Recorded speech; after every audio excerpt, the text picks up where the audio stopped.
All right, everyone. Welcome to this week's life and death section. Um, for Once again, for this section, we'll be looking at some of the life and deaths that can happen in actual game. So let's look at the board. Uh, well, for example, now this is the game. We have 5 stones on the board, and sometimes. Uh, White decides to make this attachment move. Um, this is not the best move in this situation. Uh, Probably there should be more moves on the board, but yeah. So what I mean is probably there should be more moves on the board before you make this attachment move. But sometimes it happens. White attaches and want to ask, what does black want to do here? Like, what's black's response, right? Once he gets a response, white can then decide what to do elsewhere on the board, which is it's an interesting idea in Go. It's this idea of an asking move, right?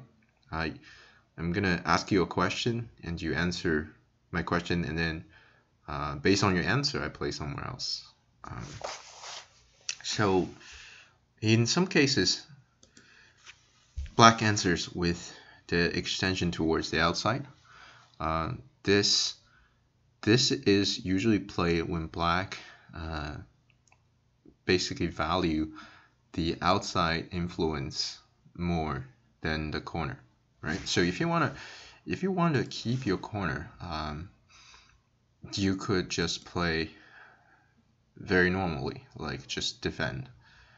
Usually white follows up with basically a clamp or just this squeezing move. Black connects, and notice here black does not want to block here and giving white this Atari. This will be very efficient for white, even if there are 2 cutting points. White could use these 3 stones to, settle his groups, make invasions, or make himself alive, right? So these 3 would definitely help white. So black connects, and white jumps, and black extends. So if you were not yet a Dan level player, you might not really appreciate what white is doing here, and I understand that, because at the end of the day, what does white really get? It's like a bunch of dead stones, a bunch of stones that are hurt. What's the goal? Well, usually white would really like this situation when black is having a big moyo, right? So white can make use of his Q14 stone and either going towards the center or making even lighter moves, and just reduce black's moyo. So yeah, basically that's just white's plan. It's not an ambitious plan where he wants to grab your corner or whatever.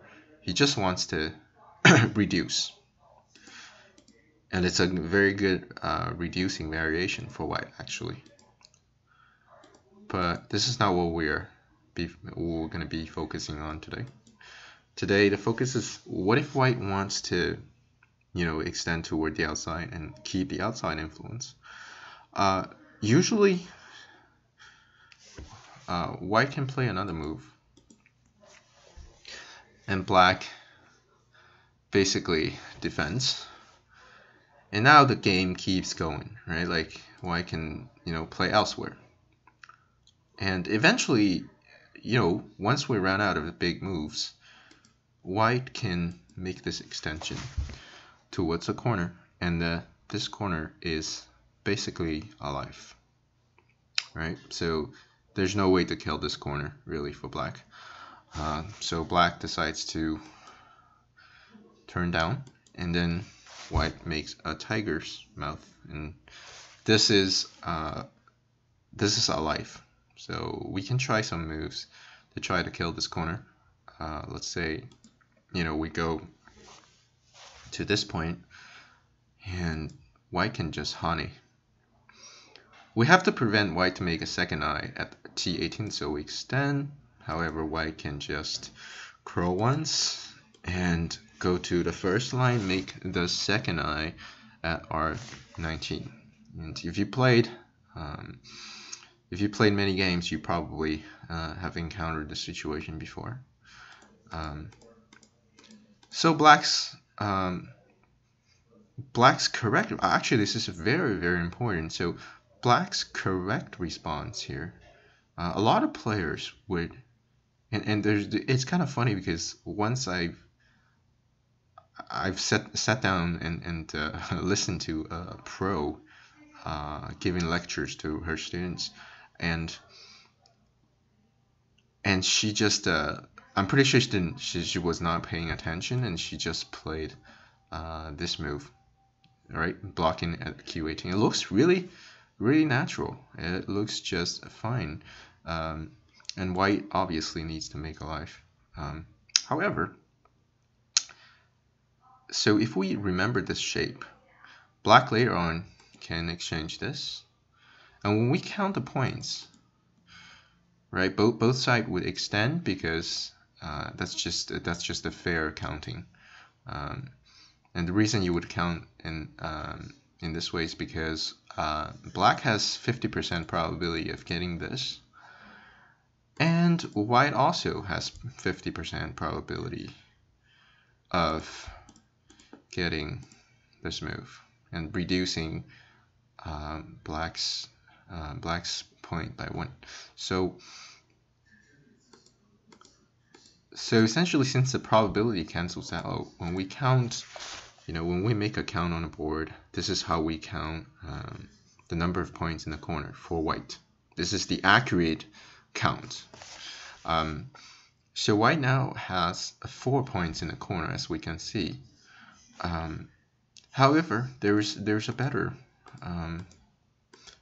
reducing move, which is to extend on this side. Now white can no longer play this s18 move, because we can just come in, and this corner is it's a ko. If you want to make a life, you need to fight this ko.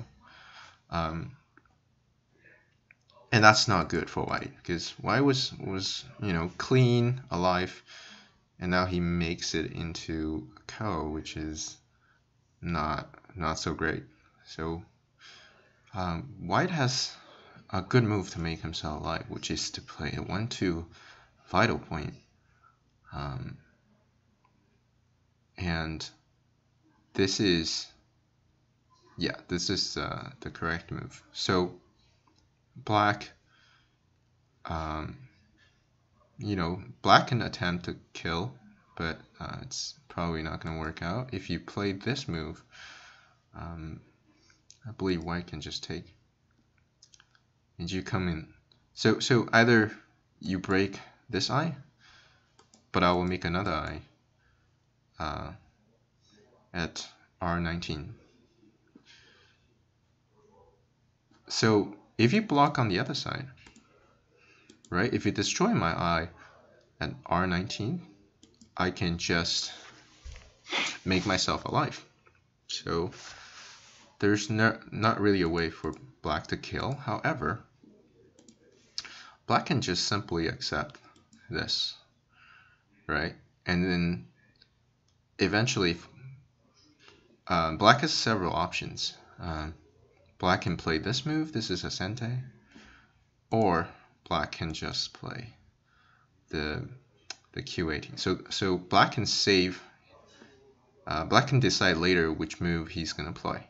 But let's say, we're not so keen on this issue, then we would end up with this. So white lives with 2 points. So if you remember previously, white lived with 4 points,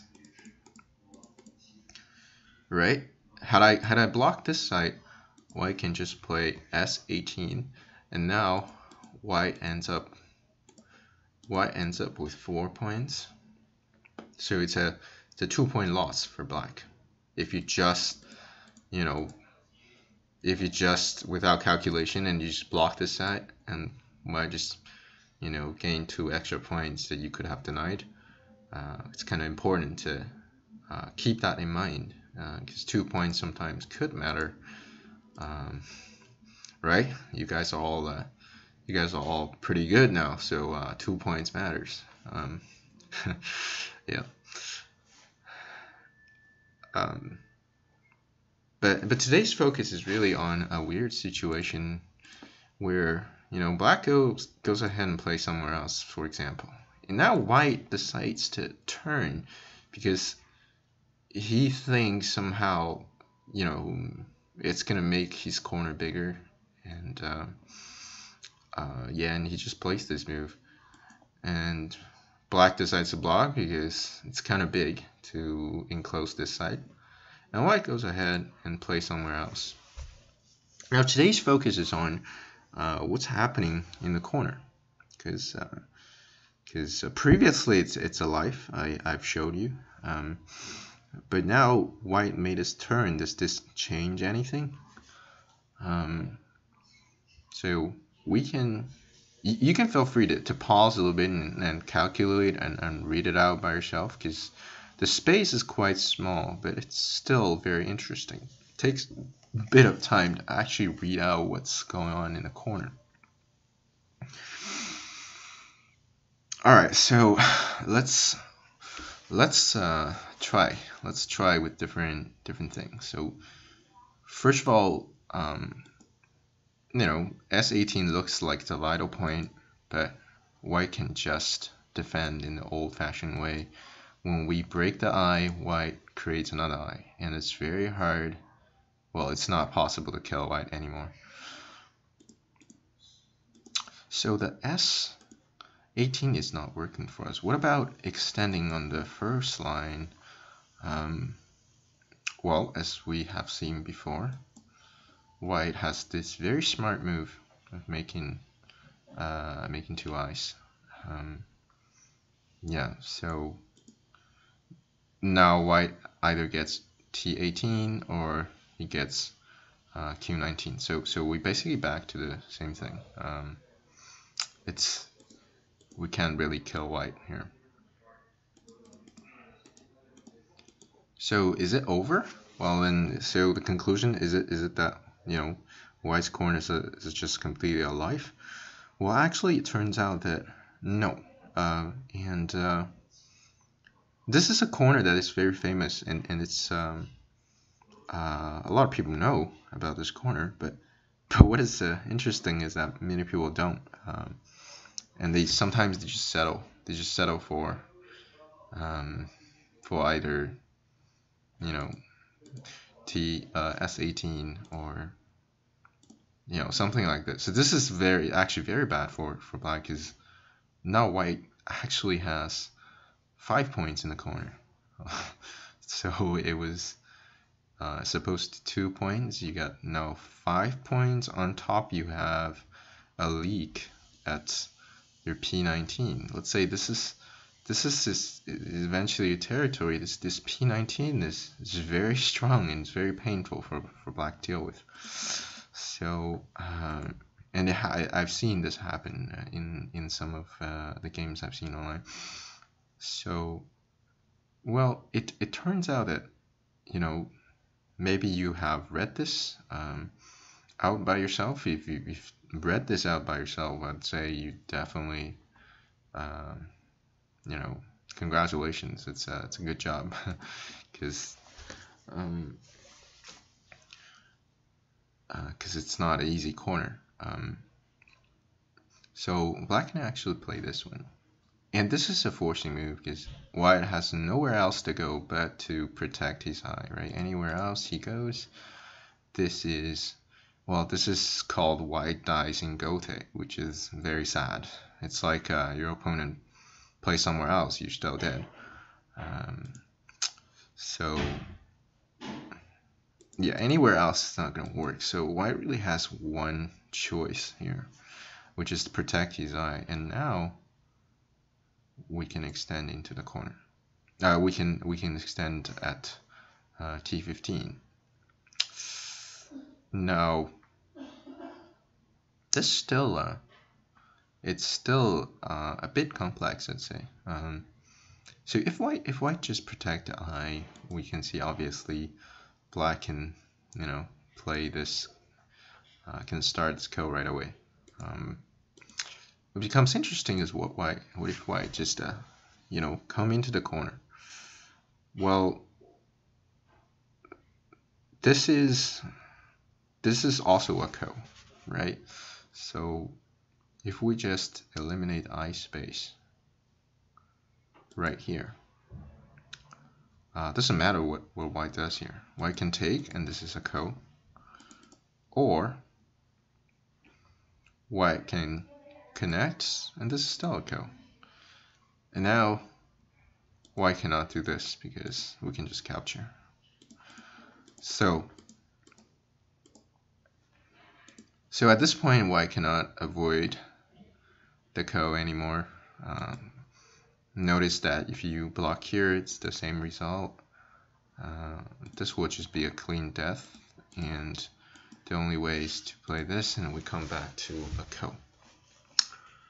So yeah, so this is a fairly, it's not as tricky as the future corners that we're going to be talking about. The reason I decided to choose this one as this week's content is because it happens so often in games that this life and death is very important. Like if you miss an opportunity to make a KO, it's a big loss for you. So you had the potential to kill a corner, but you just misplayed and made your opponent alive. So that's not good. All right, so yeah, so this is today's corner. This happens in the situation I mentioned. I've shown you the context of where this corner comes from. You might have a question though. So what if black plays this move? Right now it seems pretty pretty hard to deal with for white as well. Well, it turns out the first move for white still is S18. Okay, we follow the same pattern. Let's see what happens. Now white can throw in, and if we eliminate eye space, well, it does look like white somehow needs to fight a KO, but it turns out white can connect here, which is really cool. When black takes, white can just play this one, and black cannot fill in at T19 because that's an illegal move, and all black can do is to go from the outside, and white can just make himself alive. So you probably observe the difference. The difference being that if we have this move exchanged, then white no longer has the ability to play that move. So actually Q18 is a horrible move right now because it's getting rid of one liberty for himself. So definitely do not play Q18 in your game. That would just lead to a code that did not exist in the first place. And also, apart from this situation, there are other places where this corner could potentially happen. So let's say we have this situation. Yeah, let's say here. So, well, sometimes black chooses to play c2 because um, because somehow he thinks later on he's gonna get b3, and then if white blocks, he can play this. Sorry, he can just play this, and this is a little bit better than what we usually see. This is usually better than this is a variation you've probably seen, and it's very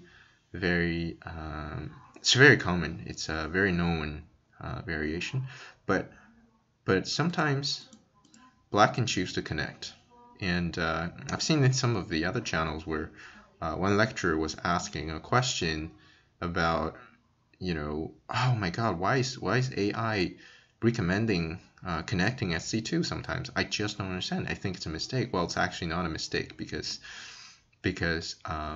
later on, if white does not play B3, white plays somewhere else, black has the chance to play B3.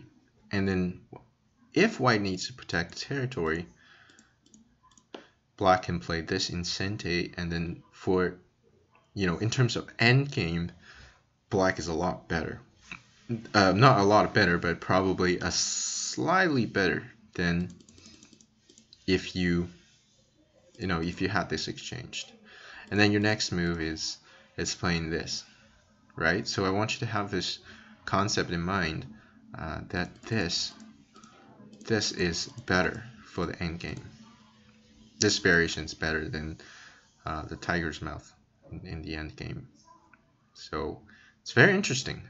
Not many people know about this. Weirdly, I guess. Yeah, it's because we're so used to this. So this could happen. So we're talking about this the corner situation. This could happen, sometimes when this happens, and sometimes, like we have situations where this corner gets cut off, right? Either because of a co-fight or because of yeah, it's just mostly because of co-fight, or sometimes you just get cut off because of some extraordinary situations, and now this is where this corner happens. Like so black would play this one and white blocks, and black tries to make a life, and yeah, same corner. You already know what's the answer. Well, the answer is that you just play the b1, and it's gonna be a ko. So yeah, so this is another context where this corner can happen. So it's a very useful knowledge, for this corner, and I hope you one day you can show off this knowledge in some of your games and tournaments and stuff. Yeah, so I hope you enjoyed this week's life and death section. I'll see you next week.